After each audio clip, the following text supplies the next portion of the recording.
I know you're the right stuff if you got the chance, but remember, he also serves who only stands and waits. Well, I'm bloody well tired of waiting. Minnie, the kiss I didn't get. What kiss? When we were interrupted. A new You Brisbane know you theatre little company recently showcased an Irish classic to coincide with the 1916 centenary.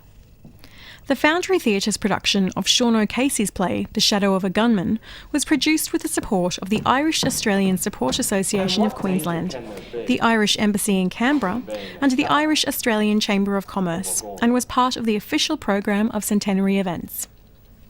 Irishman Patrick Farrelly was instrumental in the company's establishment and their first production. So what's your role in the production tonight? I have the honour of playing Seamus Shields, who is effectively the second lead in the piece, kind of the foil to Davern. And it's an interesting role, and he's a very interesting character. He's a very flawed character, believes himself to be much more than he actually is. He's an interesting challenge to play as an actor. So why Shadow of a Gunman?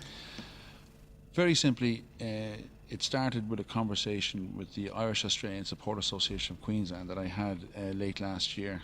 Two gentlemen there, Joel Thompson and Seamus Sullivan, and they were saying in regards to the upcoming commemoration of the centennial of the Easter Rising, wouldn't it be fantastic to put on a play?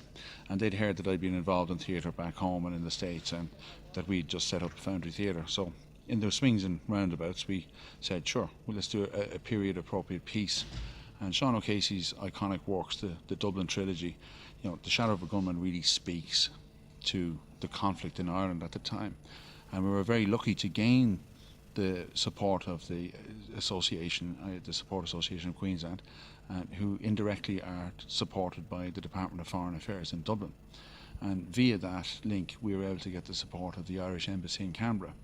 And personally, as an Irishman, I found that to be a very, very great honour. What has it meant to have the support of all those organisations? It's been hugely, on a personal note, I can only speak for myself in this regard, it's been very humbling. My grandfather, whom I never met, he died in '56, his name was Tommy Farrelly. He himself was a volunteer in the Easter Rising. And to be able to do this with the support of those organisations, with the tacit approval of my government, is hugely humbling. Write my name in typewriting before I go. Just Minnie. Now yours underneath. Just Donal. Welcome, Bianca. Hi. How are you? I'm well. How are you? Good, thanks. So tell us who you're playing tonight. My character's name is Minnie Powell, and she is the love interest to the protagonist, Donald Davern. She lives upstairs from him in the tenement building, and she takes a bit of a shine to him and comes downstairs to make her feelings known. And why did you all decide to do The Shadow of a Gunman? It was a perfect opportunity to take advantage of the international centenary commemorations of the 1916 Easter Rising. And Paddy in our team, who you just spoke to, is a very proud Irishman, and he pointed out to us what a wonderful opportunity we had. Also, I mean, there's so many people of Irish descent living in Brisbane, and it's been a really long time since they've had a chance to see some of their, cultural output from their home country done in their current home country, and we really wanted to honour that great literary and theatrical tradition that's come out of Ireland. And what has it meant to have the support of so many organisations supporting this play? It's incredibly flattering, really. I mean, we're a new company, we're only very young, and to have that vote of confidence is really wonderful. I mean, we all really believe that we could bring a quality product to people, but it means a lot to have organisations coming on board and saying, yes, we believe you can as well. Have you got a background in Ireland? No, I've always wanted to be an honorary Irish person. I've always loved Ireland for reasons I can't explain, and I visited there a few years ago and just had a marvellous time. I just feel very at home there for some reason. High upon the gallows tree stood the noble-hearted three, by the vengeful tyrant stricken in their bloom. But they met him face to face with the spirit of their race. I play Tommy Owens. He's an Irish patriot who wants to be a part of something. He's reminiscent of a lot of young men throughout all of the 19th and 20th century, of being someone that wants to be a part of something, wants to be included, wants to fight for what he believes in. And I didn't have to dig deep to connect well with Tommy. So how did you guys form the Foundry? Well, we all did some community theatre about this time last year, and us four Bianca, Dan, Paddy, and myself, we just would have these hour-long conversations about theatre in Brisbane, the amateur community theatre, the professional theatre, and we started to notice there was this great divide between the two. And within that divide was all these great classical works that weren't being touched. We felt it was really important that we chose a play that, on the one hand, did celebrate Ireland and the independence of Ireland and what it means to be an Irish person. And with that comes the poetry and the words and the beauty of language. And was it difficult to learn an Irish accent? No, it wasn't. I've got O'Neill on my mother's side. I have a little bit of Irish in my family, so I've sort of always had an ear for it, I guess. Paddy's been great on all levels. As the executive producer, he's been the driving force behind this in not putting a limiter onto our sites.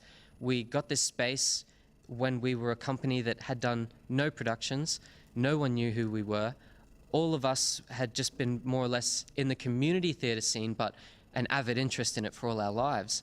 And Paddy was the one standing behind going, no, let's fill this venue. This is a 1,200-seat venue. Let's get big numbers in. Let's perform to a big space. So that was incredibly instrumental in sort of taking the risk and taking the opportunity, and we're grateful it's paid off. Their masses are born in building. Their De Profundis is the soldier's song, and their creed is, I believe in the gun almighty maker of heaven and earth, and it's all for the glory of God and the honour of Ireland. I remember the time when you yourself believed in nothing but the gun. Aye, when there wasn't a gun in the country. I have a different opinion now when there's nothing but guns in the country. So I play Donald Davern, who is a poet who is mistakenly identified as a gunman for the Irish Republican Brotherhood, or the IRA. Depends on how you want to see it. And consequently, he decides how far he's going to run with it, and chaos ensues, so to speak. So how did you and the Foundry find each other? Absolutely lovely. I think they're a real joy to be with, and what I find with them is that they give you an opportunity as an actor to explore and perform, and they tinker with what you've got rather than trying to model and mold yourself right from the get-go. So they allow you to play and find things and then just mold the product that you bring. Just like the rest of them, leaving me to bear the brunt of it. And why shouldn't you bear the brunt of it? Maguire was no friend of mine. Besides, it's your fault. You knew the sort of man he was, and you should have been on your guard. Did I know he was a gunman? Did I know he was a gunman? Did I know he was a gunman? You mean to tell me that? Just a moment. That you didn't know. Just a moment. That Maguire was Just a connected moment, with Karen. the Republican movement. What's the use of trying to tell damn lies? Donald Davern. Poet and poltroon. Poltroon poet. I knew something had come with the tapping on the wall.